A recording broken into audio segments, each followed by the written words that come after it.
Bom dia, irmãos e irmãs, graça e paz, que alegria poder rever a tantos irmãos e irmãs nessa manhã, quando nós retomamos a nossa escola dominical com as crianças, e que bom que você está aqui conosco, a você que está em casa nos acompanhando também, nesta manhã de domingo de outono mais com cara de inverno, que bom que você está conosco. Quero convidar você a abrir sua Bíblia comigo, na primeira carta de Pedro, no capítulo 2, eu vou ler apenas 2 versículos, os versículos 11 e 12, continuando a nossa reflexão nessa epístola que Paulo escreve às igrejas da Ásia Menor, lá no ano 65, 64, por aí, pouco antes do seu martírio.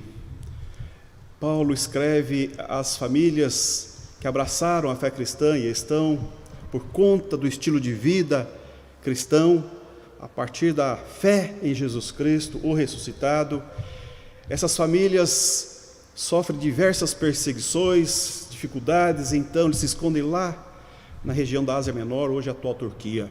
E Pedro, escrevendo essa carta pastoral, ele fala muito em poucas palavras, e aqui ele vai dizer nos versículos 11 e 12: Amados, exorto-vos como peregrinos e forasteiros que sois, a vos absterdes das paixões carnais que fazem guerra contra a alma,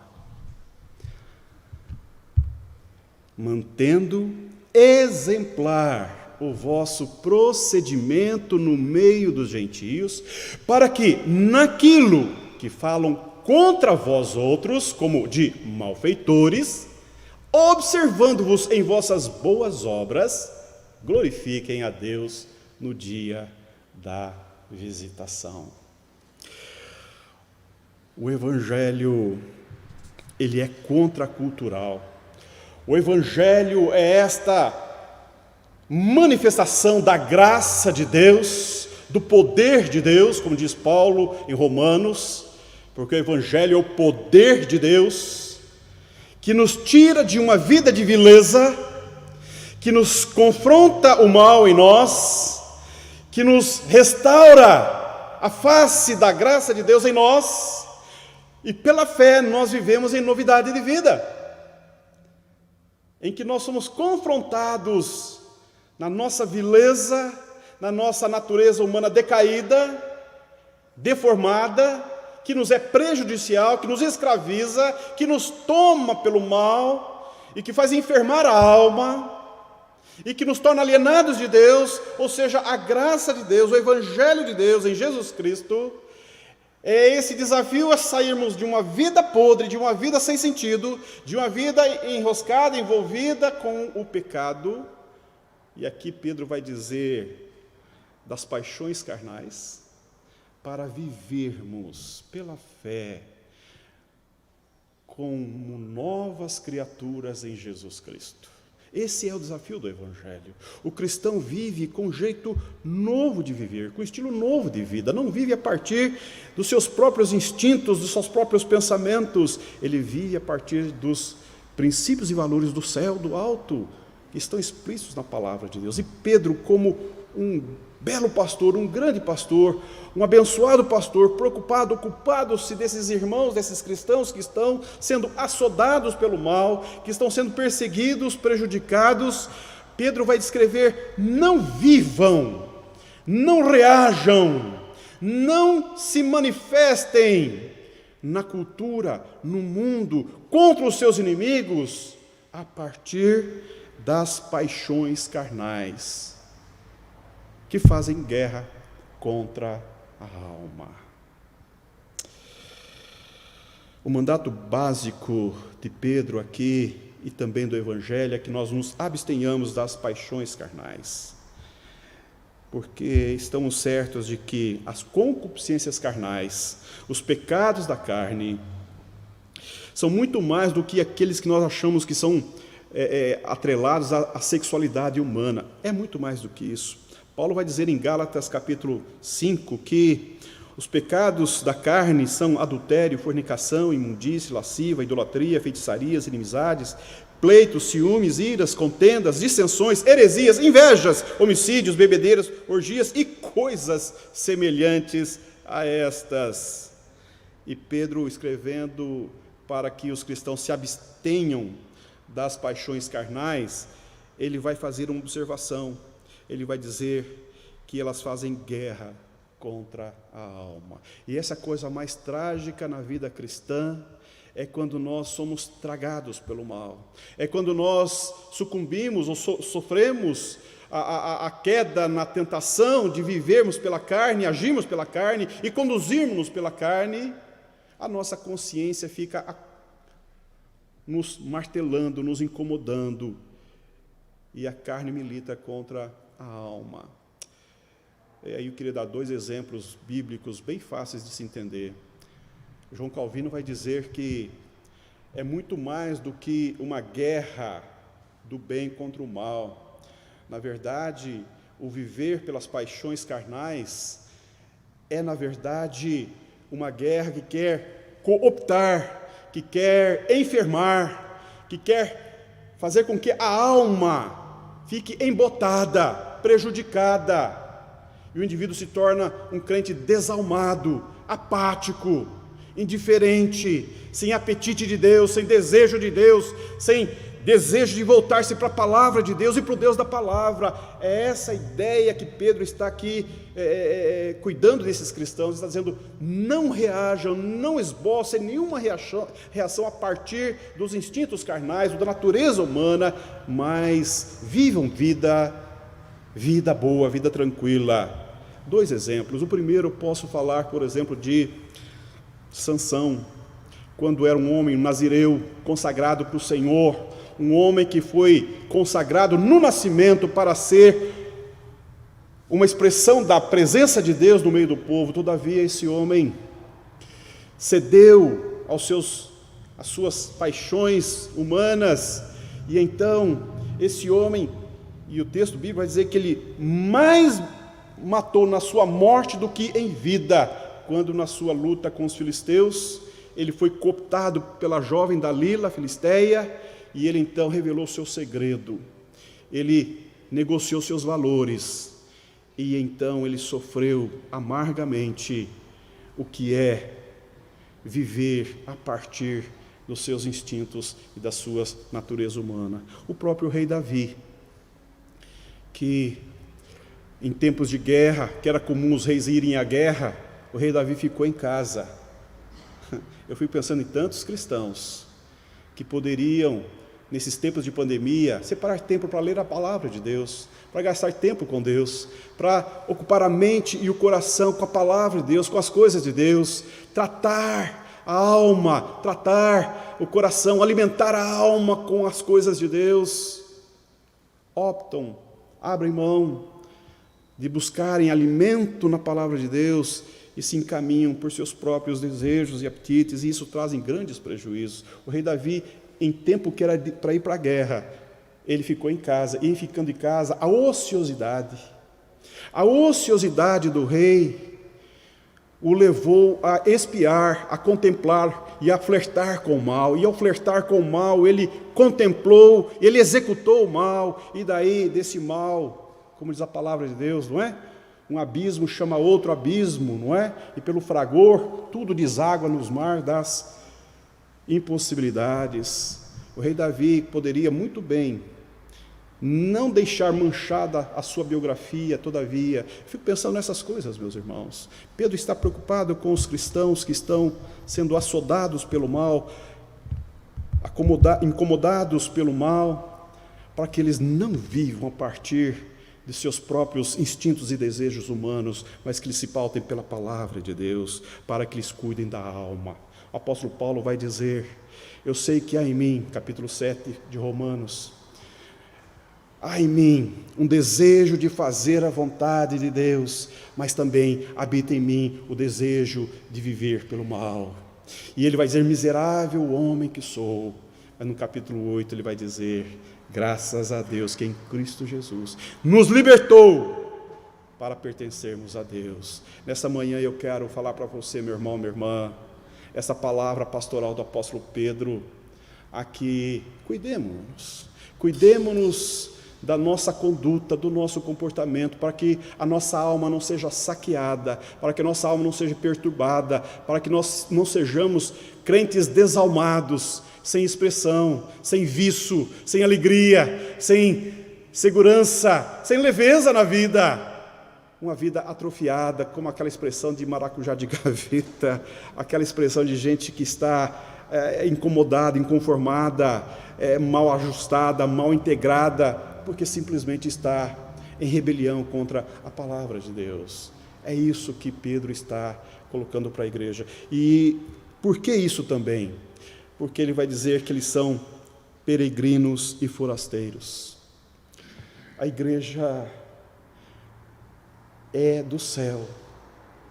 Pedro está dizendo para eles: olha, vocês estão sofrendo, e lá no capítulo 5 ele vai dizer: vocês estão sofrendo como muitos cristãos estão sofrendo, mas esse sofrimento tem um tempo, porque vocês não são deste mundo, como eu do mundo não sou, disse Jesus.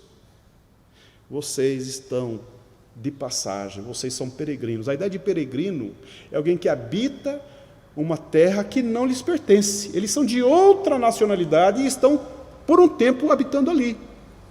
O passaporte deles permite que eles vivam ali, mas eles não são dali. É essa ideia. A vida cristã é esta realidade que nós abraçamos pela fé, que nós não somos desse mundo, os nossos valores não são deste mundo, a nossa conduta não deve ser a conduta do mundo, o nosso estilo de vida não deve ser o estilo de vida do mundo. Nós somos chamados a viver no mundo a partir da revelação de Deus em Jesus Cristo a nós, pela palavra de Deus. E Pedro está dizendo, dando isso como motivo para que eles vivam vida exemplar. Veja o que eles vai dizer no versículo 12: mantendo exemplar o vosso procedimento no meio dos gentios. Eu quero concluir rapidamente a minha fala aqui, dizendo por que Pedro está dizendo que eles devem manter um estilo de vida exemplar no meio dos gentios. Pedro está preocupado com a glória de Deus. É a glória de Deus que importa para Pedro. Pedro vai dizer para esses crentes que eles estão sofrendo por um breve tempo, mas esse sofrimento, lá no capítulo 5, ele vai dizer que esse sofrimento é para fortificar, é para fundamentar, é para edificar e glorificar a Deus. Nesse tempo de sofrimento, nesse tempo de confronto, nesse tempo em que somos afrontados pelo pecado, pelo mal, pela hostilidade do mundo. E aqui a igreja primitiva era criticada por diversas razões. A igreja primitiva, por exemplo, quando ela ministrava a ceia do Senhor, eles diziam que a igreja era canibalista, porque se falava na mesa do Senhor que este é o corpo e este é o sangue de Cristo.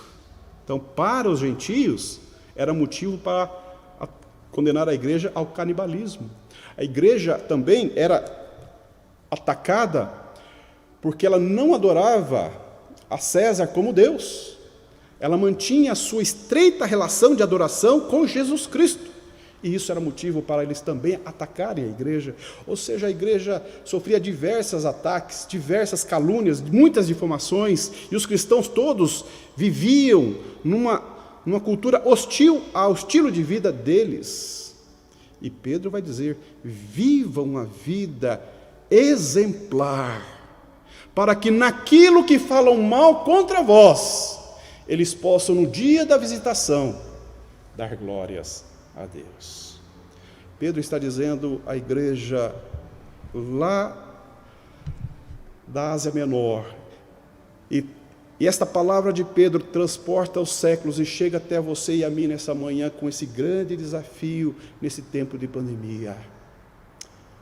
Cuidado com o seu procedimento, cuidado com o seu estilo de vida, cuide das palavras, cuide do comportamento, cuide do modo como você coloca-se diante da família, para com a família, para com os vizinhos, porque é a partir do seu bom exemplo, do seu jeito de conduzir-se, do seu modo de portar-se na cultura, do seu modo de agir na cultura, é que eles vão falar, vão desconstruir nas suas mentes aquilo que falam contra nós, contra a igreja.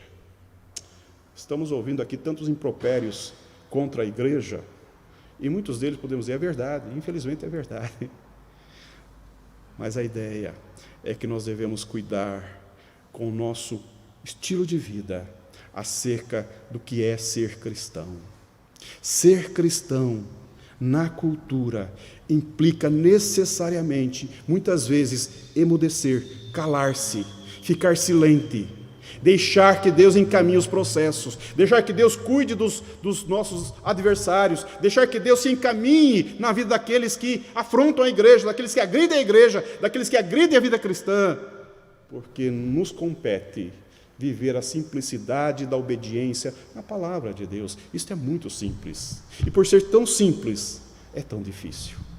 A dificuldade cristã está em caminhar pelo caminho estreito da palavra de Deus, para que na nossa vida, no nosso modo de agir, no nosso procedimento, no estilo de vida que nós adotamos pelo Evangelho, o nome de Deus seja glorificado, não apenas na nossa vida, não apenas no nosso modo de viver, mas na vida daqueles que falam contra nós, no dia da visitação.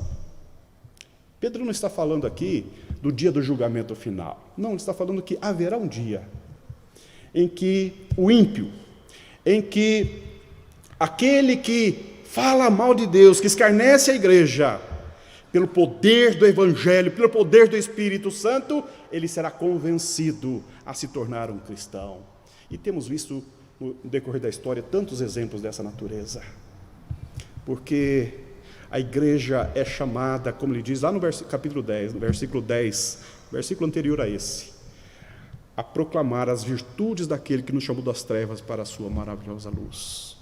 Ou seja, a igreja tem essa responsabilidade de proclamar com palavras, mas também com a vida, com o modo de viver, as virtudes de Deus, o poder de Deus, o caráter de Deus, para que o mundo, para que a cultura seja impactada com o Evangelho de Jesus Cristo. E então, no dia da visitação de Deus na vida dos pagãos, eles serão convertidos pelo Espírito Santo. Veja como é simples. Pedro está propondo a esses cristãos um modo muito simples e profundo de viver o Evangelho. Vivam a partir dos valores do céu. Vivam a vida em obediência à palavra de Deus. Pastoreiem-lhe a alma. Protejam o coração. Ajustem o pensamento pela palavra de Deus. E vivam vida simples. Vida simples. Porque a glória de Deus há de ser manifesta na nossa vida e na vida daqueles que Deus vai chamar no dia da visitação. Pedro vai dar um outro exemplo, como um cristão deve ganhar um não cristão no casamento, pelo procedimento. Que Deus te abençoe, meu irmão, que Deus abençoe a sua família, que Deus abençoe a nossa igreja, que nós sejamos desafiados dia a dia a viver a simplicidade do Evangelho, não a partir das paixões carnais, mas a partir dos referenciais da palavra de Deus, das Escrituras Sagradas, do Evangelho de Jesus Cristo, aquele que se fez carne e habitou entre nós e viveu na glória da graça de Deus. Vamos orar? Querido Deus e bondoso Pai, louvamos e bendizemos o Teu nome nesta manhã, pela Tua palavra.